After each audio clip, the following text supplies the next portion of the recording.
नमस्कार। GNP news में आपका स्वागत है। संवैधानिक अधिकार यात्रा लेकर गाजीपुर पहुंचे उत्तर प्रदेश के कैबिनेट मंत्री संजय निषाद ने बड़ा बयान दिया है। औरंगजेब सलार गाजी के सवाल पर संजय निषाद ने बड़ा बयान दिया है और कहा है कि कोई भी अपने बेटे का नाम औरंगजेब गाजी क्यों नहीं रखता। आदर्शवादी पुरुषों के नाम पर मेला लगना चाहिए। आक्रांताओं के नाम पर मेला लगाकर लोगों के दिमाग में जहर घोला जा रहा है। हम चाहते हैं मुसलमानों के बच्चे डॉक्टर, इंजीनियर, वकील, अफसर बने। आक्रांता अलग हैं, इस्लाम धर्म अलग है। जो भारतीय संस्कृति को नहीं मानता वो देश छोड़कर चला जाए। आइए सुनते हैं उत्तर प्रदेश के कैबिनेट मंत्री संजय निषाद ने क्या कहा। आप लोगों का प्यार और स्नेह मार्गदर्शन हमेशा मिलता रहा है और गाजीपुर एक क्रांतिकारी जगह रही है और निषाद पार्टी के लिए अहम जगह है और यहाँ के कार्यकर्ता पूरे देश में जाकर निषादों को जगाया और बढ़ाया है। तभी एक संवैधानिक अधिकार यात्रा चल रही है क्योंकि संविधान में सभी लोगों को वोट देने का अधिकार है, सम्मान, सुरक्षा और समृद्धि पाने का अधिकार है।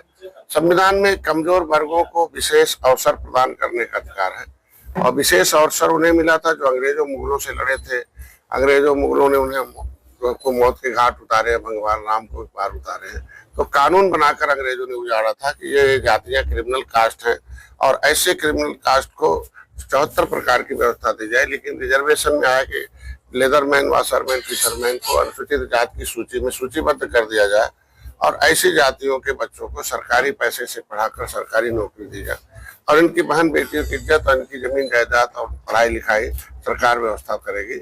ऐसे में लेदरमैन, वाशरमैन तो पा गया। माने इसी जौनपुर में, गाजीपुर में कोचिंग सेंटर है अनुसूचित जाति का, तो अनु मतलब नीचे, सूचित मतलब सूचित किया जाएगा। ऐसी जातियां जो नीचे हैं, पैसे में, बुद्धि में, जो लड़ने के नाते नीचे हो, जोड़ने के नाते नीचे, उनके बेटे उसमें पढ़ेंगे, अधिकारी कर्मचारी बनेंगे।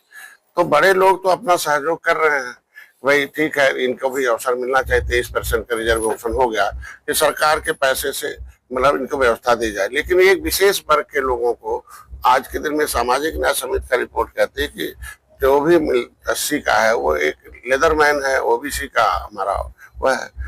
जब हम लोगों ने आंदोलन किया 7 जून 2015 को कि भाई नो एनी है power the state government high court in the matter of SC ST, हमारे नाम को ओबीसी में कैसे डाल दिया आपने जब आपको पावर नहीं था। हाई कोर्ट ने कहा भी बाद में, तो हमने कहा भैया इसमें तो है कि हमारे साथ है, हमारा नाम ओबीसी में डालना गैर संवैधानिक है। तो 31 दिसंबर 2016 को सरकार जगी और राज्यपाल ने एक नोटिफिकेशन जारी किया। पूरी धारा 13 में उत्तर प्रदेश लोक सेवा अनुसूचित जाति अधिनियम, मतलब उत्तर प्रदेश लोक सेवा जो है अनुसूचित जाति पिछड़े वर्ग आरक्षण अधिनियम 1994 में लिख दिया कि केवट मतलब आप पिछड़ी हैं, ये खाएंगे खिचड़ी। अब ये इसी तरह पिछड़ गए।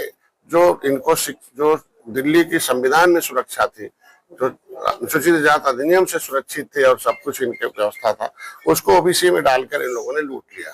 तो फिर जब ओबीसी से निकाल दिया 31 दिसंबर 2016 को, तो एक बार आंदोलन हुआ तो नाम निकला। तो अभी लागू हो जाए, जब हम संविधान में अनुसूचित हैं, ओबीसी की लिस्ट से हमें नाम निकाल लिया तो नई सूची जारी है। तो जिसको लेना, जैसे जिस गोद में माँ बच्चा रहता है तो जब तक रोता नहीं है तो माँ दूध नहीं पिलाती है, उसी तरीके इनको जगह पता, इनकी आवाज जिनको लेना आप रोड पर आए, क्योंकि इनकी लड़ाई तो मैं सदन से सदन लड़ रहा हूँ, तो इनको बताने आया हूँ। और एक किताब मैंने लिखा है कि राजनीतिक धोखेबाजों से सावधान हो जाओ, कि जो विभीषण है तुम्हारे समाज के कुछ नेता ऐसे हैं कि उन्होंने ही, जब हमारा दिल्ली में मिला हुआ था 1991 तक अनुसूचित प्रेते आज भी हैं, तो हमारे नाम को ओबीसी में डालवा दिया और ये लोग चुप रहे, ताल घाट नदी सब छिनवा दिया। तो ऐसी स्थितियों में सावधान हो जाइए। ये लोग सपा बसपा कांग्रेस इस रथ यात्रा के माध्यम से गाजीपुर की जनता को बताएंगे। निश्चित रूप से आज के दिन में यहाँ है, कई कार्यक्रम है, हर जिले में जा रहे हैं। लगभग 116 दिन हो गया लगातार, और खाली बनारस मंडल, इलाहाबाद मंडल रह गया था। तो कल मैं जौनपुर में था, आज यहाँ हूँ। ये शाकंभरी देवी के शक्तिपीठ से शक्ति लेकर, इस तरीके से कभी पांडवों ने शक्ति ली थी और नकुल में आकर किया और शक्ति से महाभारत जीता था, मैंने भी वहां से जाकर शक्ति ली और सोनभद्र तक जाएगा। और ये हमारे 200 निषाद बाहुल सीटें हैं। जब वोट है तो वोट की चोट से अगर दलित भाइयों ने अपनी समस्याओं का समाधान कर लिया, उन्होंने एक टोपी झंडा नारा लगाया तो सुना गया, तो उसी तरीके से अब निषादों की बात धीरे धीरे सुनी जा रही है। क्योंकि जय निषाद राज का नारा लेके जब खड़े हो जाते हैं तो योगी मोदी भी कहते नहीं इनके भी हिस्से चाहिए। 2027 की तैयारियां ऐसे में ये भी निश्चित रूप से कहा जा सकता है कि भाई पार्टी है, चुनाव लड़ने की बनी हुई है, और बिना चुनाव लड़े जिस समाज की राजनीतिक हिस्सेदारी होगी भाई, एक तो नेता बना देने से उसका भला थोड़ी हो जाएगा, एक तो किसी को कुर्ता पहना देने से भला नहीं हो जाएगा। भला तब होगा जब इनके लोग अधिकारी में भी हिस्सेदारी हर विभाग में इनका संख्या के हिसाब से मिलेगा। आजकल सैयद सलाम महमूद गाजी काफी जो सियासत तेज है, क्या कहना? कोई भी अपने बाप बेटे का नाम जिनको वो लोग महापुरुष बना रहे हैं, गाजी हो चाहे औरंगजेब हो, तो अपने बेटे का नाम औरंगजेब रखते, गाजी रखते, तब तो उसके लिए मेला जो होता है एक आदर्श पेश की जाती है, लोगों को सीखने का अवसर मिलता है कि ये आदर्शों पर इन्होंने ऐसा किया था, कभी त्रेता में किया था जो दुख देने वाले को हटाया गया था, सामाजिक समरसता कायम करने के लिए तमाम लोग ही आए हैं, चाहे अम्बेडकर आए, तमाम और महापुरुष आए, चाहे अटल बिहारी भाई, तो जो आदर्शवादी पुरुष हो उनके नामों पर जब मेला लगता है तो लोग आदर्श सीखते हैं। आक्रांताओं के नाम पर मेला लगेगा तो क्या सीखेंगे? क्या यही सिखाएगा? हम तो चाहते हैं मुसलमान भाई के बच्चे भी डॉक्टर, इंजीनियर बने, वकील बने, अधिकारी बने, नेता बने। सच्चर कमेटी की रिपोर्ट कहती है कि मेला लगा के इनको आक्रांता बना दिया, इनके दिमाग में जहर घोल दिया, ये बेचारे धार्मिक हो गए हैं और धार्मिक होने के बाद उन्मादी हो गए। अब बेचारे आज के दिन में सच्चर कमेटी की रिपोर्ट के अनुसार मुसलमानों की दशा SC/ST से भी खराब है। अब वो दशा खराब कर रहे हैं, गरीब बना रहे हैं, अब मकान हम दे रहे हैं, इलाज हम दे रहे हैं, अनाज हम खिला रहे हैं। तो मैं चाहता हूं कि वो बेचारे वो भी इसी देश के नागरिक हैं, वो भी कम से कम जाने। हम चाहते हैं कि उनके बेटों का भी विकास हो और इस तरह का जो प्लेस है जहां से लोग, जहां जो आक्रमणकारी हैं, लुटेरे हैं, जिस तरीके से भारत में तलवार गर्दन पर लगाकर सलवार पहना दिया, देश में धर्म बदल दिया। हम तो फक्र करते हैं अपने लोगों पर कि भाई गर्दन कटना स्वीकार, अपनी माँ बहन बेटी की इज्जत नहीं लूटने दिया, मरना स्वीकार हुआ, धर्म नहीं बदला, अपने धर्म को जय निषाद राज के झंडे को, जैसे आपके झंडे को टांगता रहा आगे भी। सीएम योगी जी ने कहा है कि जो सनातन का विरोध करेगा वो देशद्रोही की श्रेणी में आएगा। अरे यार वो तो उनको इसलिए कह दिया कि उनके यहाँ दिमाग में डाला जाता है, उनके जो बेचारे बच्चे हैं इस देश के इस्लाम धर्म स्वीकार कर रखे। देखो आक्रांता अलग है, इस्लाम धर्म अलग है, धर्म अलग है, ये आक्रमणकारी अलग है। भले बेशक उसको जो है तलवार के बल पर अपने कब्जा करने के लिए है, लेकिन अब उनको क्या कहा जाता है, जो हिंदू नहीं है वो काफिर है, इनको मारने में कोई दिक्कत नहीं है। हम कह रहे हैं भारत भारतीयों का है, भारतीय सभ्यता भारतीयों का है। 1947 में धर्म के आधार पर इस दिल के टुकड़े को, भारत की माँ के टुकड़े को अलग कर दिया गया है। वही जाओ जो धर्म को मानने वाले धर्म के आधार पर जब पाकिस्तान चले गए, बांग्लादेश चले गए, और जो भारतीय संस्कृति को मानने वाले थे वो लोग भारत में रहे। अब जो अब भारतीय संस्कृति को नहीं मानेगा तो इसका मतलब वो क्या है, यहाँ खाएगा, यहाँ का गाएगा पाकिस्तान का, ऐसा तो नहीं चलेगा। हम तो ये चाहते हैं कि आज के दिन में अगर जिनको लगता है कि भारतीय संस्कृति पसंद नहीं है, तो मैं हमेशा बार बार कहता हूँ कि वो देश से छोड़कर चले जाए। अगर पासपोर्ट नहीं बनता तो मैं मोदी योगी इसका बनवा दूंगा और चले जाए जहाँ पसंद है। हिंसा हुई उसको किस तरह से? हिंसा कराने वाले तो औरंगजेब को कब्र से जो निकाल दिए। भाई इतने साल हो गए कभी कोई औरंगजेब का नाम नहीं ले रहा। औरंगजेब को कोई आदर्श मानेगा, औरंगजेब को कहेगा ये आदर्श पुरुष हैं, ये हमारे लोग इसको अनुसरण करें, तो कौन अनुसरण, तो वही अनुसरण करवा रहे हैं, तो जवाब तो वही देंगे। आज के दिन में हम तो गए थे औरंगजेब की कब्र को देखने, औरंगाबाद गए थे कार्यक्रम में, तो मेरा एक साथी था घुमाने ले गया, तो मैडम भी थी। तो वहां तो जो भी जाता है तो पत्थर मारता है, जो भी जाता है उस रास्ते से तो पत्थर मारता है, गुस्से में जो भी बोलना होता है अब सब बोल के जाता है। तो ये कृत्य है ना औरंगजेब के। तो अब जो बोलने वाले हैं पहले अपने बेटे का, अपने नाती का, अपने घर में सबका नामकरण कर दे कि हम औरंगजेब के संतान है, औलाद उनके खानदान के। तो फिर इस जगह में तो औरंगजेब की जगह में संजय निषाद यहाँ तक पहुंचे हैं। एक वीडियो बड़ी तेजी से चर्चा में है कि 7 करोड़ के हाथ पर तोड़वा के यहाँ तक पहुंचा। वो कार्यकर्ताओं की आवाज थी। रक्षक जब रक्षक ही भक्षक बन जाएगा। 7 जून का सरवल कांड जो हुआ था, आंदोलन करना हक है समाज का, आवाज उठाना हक है। गांधी ने, अम्बेडकर ने दे रखा, संविधान ने दे रखा है कि किसी के ऊपर अन्याय होगा तो आवाज देगा और आवाज सुनी जाएगी सदन में।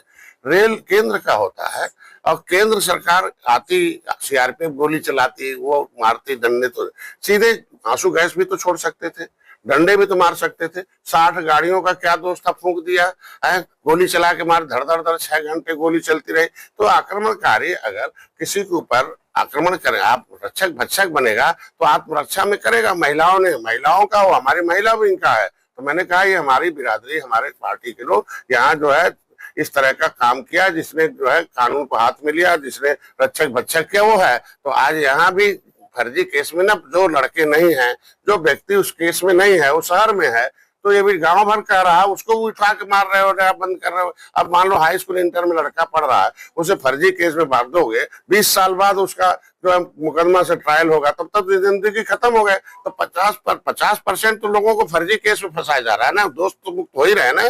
हम तो कह रहे हैं कि जो दोस्त मुक्त हो रहे हैं, ऐसे सिपाही, ऐसे दरोगा जो इनके करियर खराब कर रहे हैं, इनके खिलाफ कार्रवाई होनी चाहिए। तो आज के दिन में वो वायरल उस परिप्रेक्ष्य में था, तब भी कायम था, आज भी कायम हो। जो भी काम भाई किसी रक्षक भक्षक बनेगा तो हमारा समाज क्या तमाशा देखेगा। निषाद तो इसे भी मार्शल कौम है, अंग्रेजों को, मुगलों को मौत के घाट उतारा, उन्होंने क्रिमिनल कास्ट घोषित किया है। हम हर विषय थोड़ी देश आजाद हुआ, हाथ जोड़ने देश आजाद हुआ क्या है? आज के दिन में हमारे लोग फांसी पर चढ़े तब देश आजाद हुआ। अब हमारे लोग गिड़ गिड़ा रहे। भाई संविधान में लिखा है कि हम अनुसूचित जाति की सूची में है, कि अगर इसकी बेटी की इज्जत लूटा जाएगा तो जो जाएगा जेल, नहीं होगा बेल। अगर अधिकारी कर्मचारी भी हिल्ला हवाली करेगा तो भी सीधे चला जाएगा जेल, वो नहीं होगा बेल। तब तो दौड़ते हैं।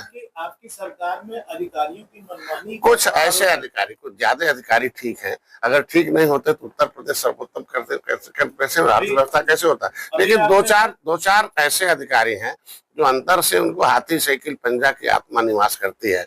वो आस्तीन के सांप जैसे।